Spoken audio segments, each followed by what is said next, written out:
विद्यार्थी मित्रों, सुप्रभात।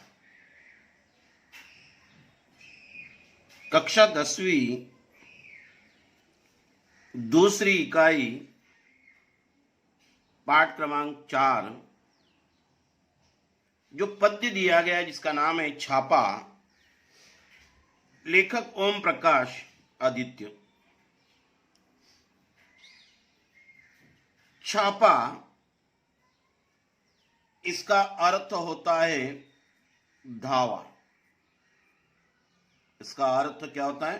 धावा। असल में देखा जाए, कई लोगों के घर पर छापा पड़ता है।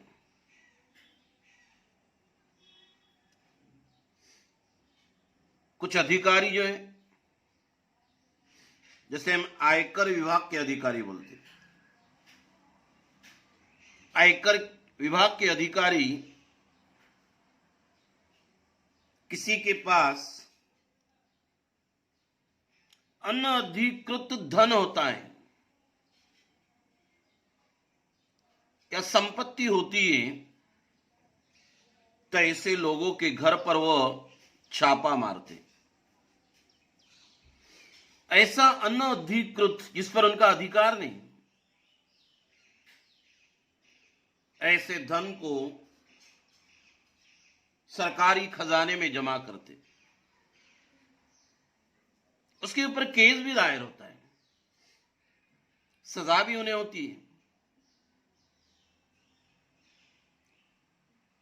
तो ऐसी क्रिया जो होती है आयकर विभाग वालों की, उसे हम कहते छापा। उसे कहते छापा मारना, दावा करना। ओम प्रकाश आदित्य, इन्होंने ये जो पद्य लिखा गया है, ये है हास्य कविता, हास्य व्यंग।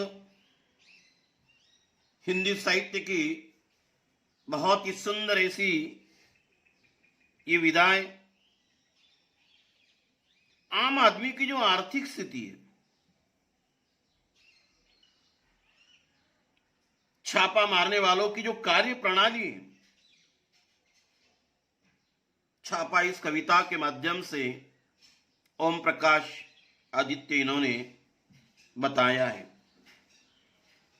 वो भी हास्य का पूट देकर, हास्य व्यंग्यात्मक उन्होंने इस कविता के माध्यम से आम आदमी की स्थिति को व्यक्त किया। आयकर विभाग के अधिकारी जो है, प्रामाणिक सूचनाओं के आधार पर जो लोगों के पास अनधिकृत, जिस पर कोई अधिकार नहीं, ऐसे धन का पता लगाते हैं और उसे अधिकार में लेने के लिए उनके घर पर छापा मारते। छापा मारने के बाद की स्थिति बड़े व्यंग्यात्मक तरीके से उन्होंने चित्रण तो किया है,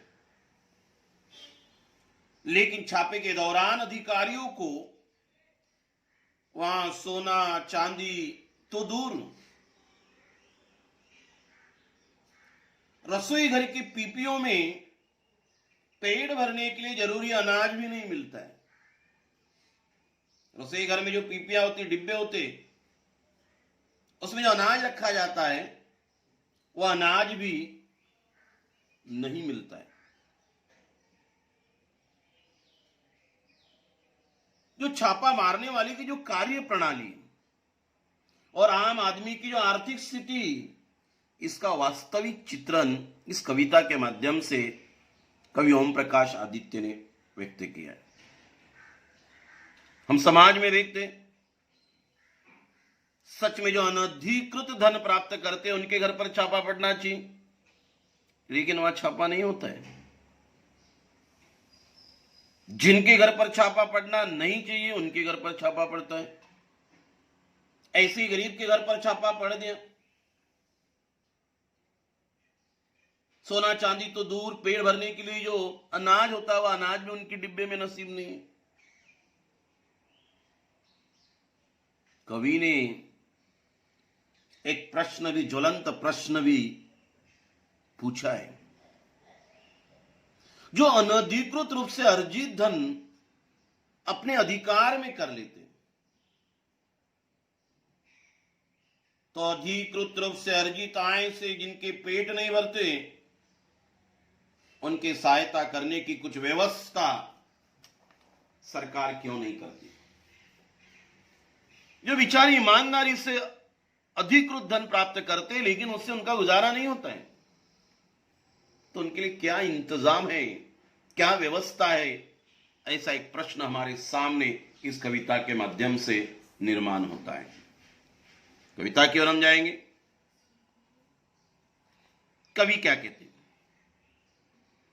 मेरे घर पर छापा पड़ा, मेरे घर पर छापा पड़ा, छोटा नहीं बहुत बड़ा। वे आए, घर में घुसे और बोले सोना कहां है? मैंने कहा मेरी आंखों में है, कई रात से नहीं सोया हूं। वे रोष में आकर बोले स्वर्ण दो स्वर्ण। कवि कहते हैं कि आयकर विभाग वाले जो अपना कर, टैक्स, लगान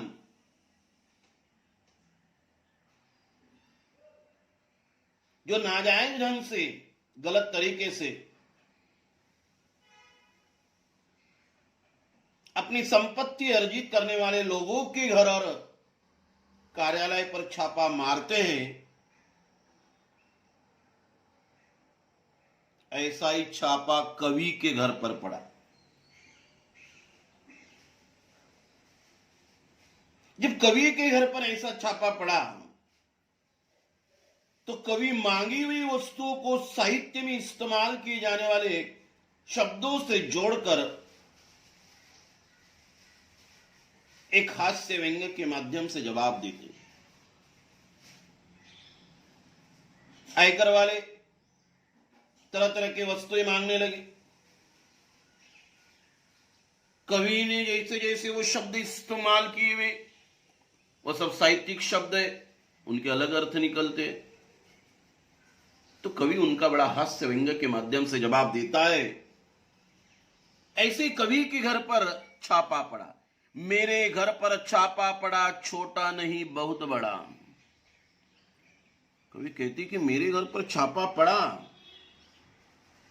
धावा हुआ, आयकर विभाग वाले लोग एक साथ बिना बोले मेरे घर पर आए। छोटा नहीं बहुत बड़ा।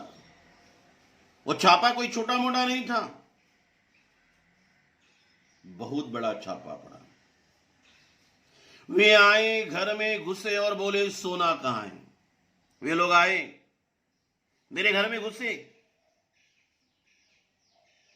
और बोले सोना कहां है? अब यहां सोना एक धातु, सोना शब्द के दो अर्थ होते। एक सोना जिसे हम धातु कहते, सोना बड़ा महंगा ऐसा धातु है जिसे अलंकार बनते, गहने बनते। और एक सोना का अर्थ होता है नींद। शब्द देखिए सोना। तो आयकर वाले आए, घर में घुसे, बोले सोना कहां है? मैंने कहा मेरी आंखों में कई रात से नहीं सोया हूं। साहित्यिक शब्दों का कमाल देखिए।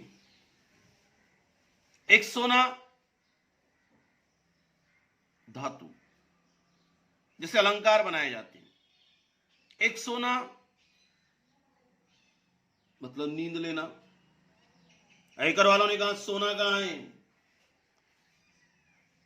लेखक ने कहा वो मेरी आंखों में देखिए। सोना चाहिए आपको? वो मेरी आंखों में देखिए, कई रातों से मैं नहीं सोया हूं, कई रातों से मैं नहीं सोया हूं। कवि जवाब देता है सोना हुआ तो मेरी आंखों में मैं कई रातों से नहीं सोया हूं। वे रोष में आकर बोले स्वर्ण दो स्वर्ण। वे रोष में, वो क्रोध में आकर बोले अरे भाई हमें स्वर्ण दो स्वर्ण। स्वर्ण यानी वही सोना आभूषण। गुस्से से कहा उन्होंने, वे अपने प्रश्न को स्पष्ट करते हुए कहने लगे हमें स्वर्ण दो स्वर्ण। लेखक अभी क्या कहते, मैं जोश में आकर का स्वर्ण मैंने अपने काव्य में बिखरे हैं। अब यहां स्वर्ण का अर्थ होता है सुंदर अक्षर। ये जो सुंदर अक्षर है, ये सुंदर अक्षर जो है वो तो मैंने मेरे काव्य में बिखेर दिए। बिखेर दिए मतलब फैला दिए। स्वर्ण चाहिए आपको? कवि स्वर्ण को जोड़ते हुए कहते, जवाब देते स्वर्ण वो तो मैंने अपनी कविता में अपने काव्य में बिखरे, उसे वे उन्हें कैसे सौंपे? उन्हें मैं आपको कैसे सौंप दूं, कैसे दे दूं? दो शब्दों में मिल रहे बच्चों, एक है सोना, दूसरा है सुवर्ण। आयकर विभाग के अनुमान से सोना है धातु, स्वर्ण लेकिन कवि की साहित्यिक शब्दों के माध्यम से व्यंग्य किया हुआ है। सोना ही नहीं, वो कहते नींद मेरी आंखों में देख लो, रात से नहीं सोया हूं। ये कहते स्वर्ण दो, कवि कहते स्वर्ण तो मैंने अपने काव्य में बिखेरे हैं, उन्हें मैं कैसे दे दूं? वे झुंझला कर बोले तुम समझे नहीं। तुम समझते क्यों नहीं? झुंझला कर मतलब चीड़ कर। कवि का जवाब उन्होंने सुना, झुंझलाने लगे, चीड़कर कहने लगे हमें तुम्हारा अनधिकृत रूप से अर्जित अर्थ चाहिए। तुम्हारा जो अनधिकृत, जो अधिकार से नहीं मिला, उसे कहते हैं अनधिकृत। अर्जित का अर्थ होता है प्राप्त, अर्थ का अर्थ होता है संपत्ति, धन दौलत। झुंझलाकर गुस्से से कहने लगे वो हमें तुम्हारा अनधिकृत, जो तुम्हारे अधिकार में प्राप्त, अधिकार में नहीं प्राप्त ऐसा अर्थ इन्हें संपत्ति चाहिए आपकी। आयकर विभाग काले बोल रहे। मैं मुस्कुराकर बोला। कभी कहते कि मैं मुस्कुराकर कहने लगा, मेरे चेहरे पर हंसी आई।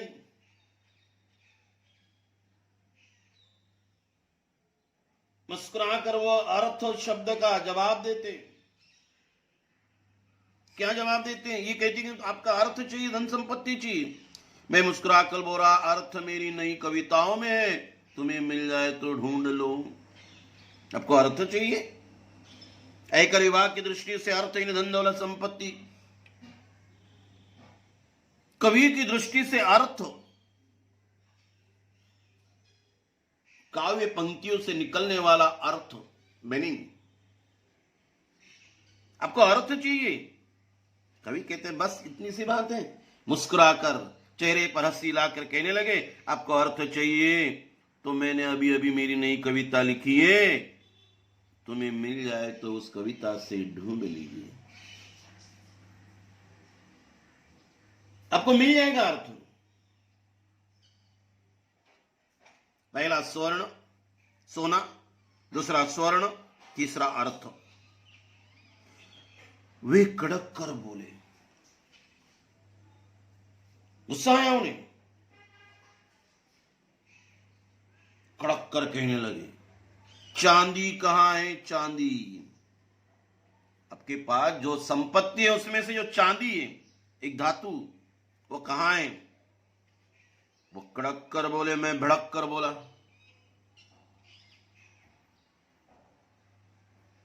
मैंने भी भड़क कर कहा। क्या कहा? मेरे बालों में आ रही है धीरे धीरे, मेरे बालों में आ रही धीरे धीरे। चांदी चाहिए आपको? चांदी के यहां दो अर्थ बताएं। एक चांदी ने धातु जो सफेद रंग की होती है, शुभ्र होती है, और जो हमारे सर पर जो बाल होते हैं, उस सर पर होने वाले बालों में जो सफेद बाल होते हैं, उसे उन्होंने चांदी साहित्यिक शब्द का इस्तेमाल किया। वे कड़क कर बोले चांदी कहां है? कभी कहते मैं भड़क कर बोला मेरे बालों में आ रही, धीरे धीरे मेरे बाल जो है धीरे धीरे क्या हो रहे, सफेद हो रहे। चांदी तो मेरे सिर के बालों में आ रही है। वे उद्भ्रांत होकर बोली, उद्भ्रांत यानी हैरान, उद्विग्न उसे कहेंगे हम लोग। वे हैरान उद्विग्न होकर बोले, आयकर विभाग वाले लोग ये बताओ तुम्हारे नोट कहां है? नोट, नोट का अर्थ लेना है हमें पैसा, रुपए। उद्भ्रांत हैरान होकर बोलने लगे, उद्विग्न, गुस्से से, आवेश में, तुम्हारे नोट कहां है? नोट, नोट परीक्षा से 1 महीने पहले करूंगा तैयार। ये जो नोट शब्द है उसके अर्थ उन्होंने 2 इस्तेमाल किए। एक नोट यानी रुपया, तुम्हारा रुपया कहां है? वे नोट संबंध विद्यालय के पढ़ाए हुए परीक्षा के नोट्स। नोट कहां है? परीक्षा के 1 महीने पहले करूंगा तैयार। देखिए सोना, 2 अर्थ लिखे, एक सोना यानी स्वर्ण, सोना यानी नींद, स्वर्ण यानी सोना। कवि की दृष्टि से स्वर्ण यानी सुंदर अक्षर, आयकर विभाग वालों की दृष्टि से अर्थ यानी धन संपत्ति, कवि की दृष्टि से अर्थ यानी कविता का अर्थ, पद्य का अर्थ, आयकर विभाग वालों की दृष्टि से चांदी, धातु, कवि की दृष्टि से सफेद बाल, आयकर विभाग वालों की दृष्टि से नोट, रुपया, कवि की दृष्टि से नोट यानी परीक्षा के पहले निकाले गए कोई विशिष्ट पाठ के आधार पर तैयार किए गए नोट्स। तो बताओ तुम्हारे नोट कहां है? परीक्षा से 1 महीने पहले करूंगा तैयार। वे गरज कर बोले, कड़क कर उन्होंने पूछा अधिकारियों ने। वे गरज कर बोले हमारा मतलब आपकी मुद्रा से मुद्रा, आपकी जो मुद्रा है मुद्रा। वे गरज कर बोलने लगे भी, गरज कर यानी कड़क कर जोर से, हमारा मतलब आपकी मुद्रा से मुद्रा यानी सिक्के, सिक्के ने पैसे। वे गरज कर बोले, मैं लरज कर बोला। वे गरज कर बोले, कभी कहते कि मैं लरज कर कांपते हुए बोला। उन्होंने मुद्रा के बारे में पूछा, कवि ने जवाब दिया। वे लरज कर बोले, मुद्राएं आप मेरे मुख पर देख लीजिए। आपको मुद्रा चाहिए?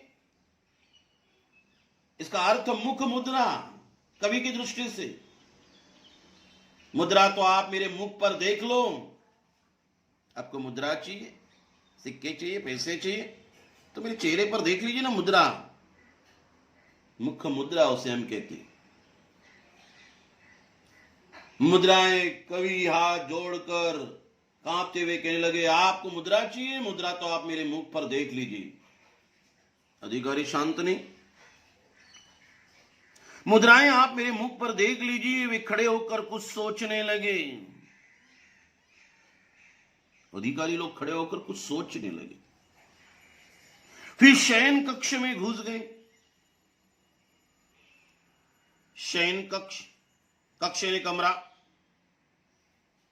यहां बिस्तर लगाया जाता है, सोने का जो कमरा है उस कमरे में घुस गए।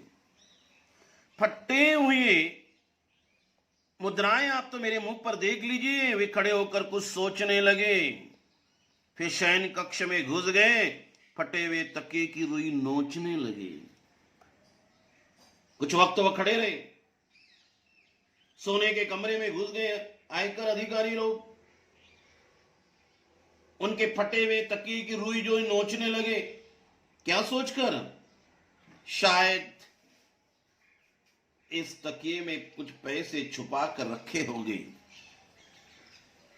ये अंदाज, ये अनुमान लगाकर वो शयन कक्ष में घुस गए। फटे हुए तकिए की रुई जो कपास होती है वो नोचने लगे, निकाल निकाल कर फेंकने लगे, ताकि उसमें ढूंढ रहे, ये सोच करके हो सकता है कि इसमें क्या है, कोई धन छुपा कर रखा हुआ है। उन्होंने टूटी अलमारी को खोला। उन्होंने क्या किया? जो टूटी हुई अलमारी थी, घर में जो एक अधिकारी ने उस टूटी हुई अलमारी को खोला, उसमें भी उन्होंने धन ढूंढने की कोशिश की। टूटी अलमारी को खोला, रसोई की खाली पीपियों को टटोला। रसोई घर जो है जहां खाना बनाया जाता है, रसोई घर में खाली पड़े पीपे को टटोला। पीपा यानी डिब्बा जिसमें अनाज रखा जाता है।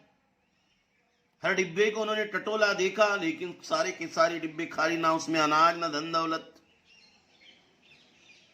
धन दौलत तो छोड़िए, उसमें अनाज भी नहीं है।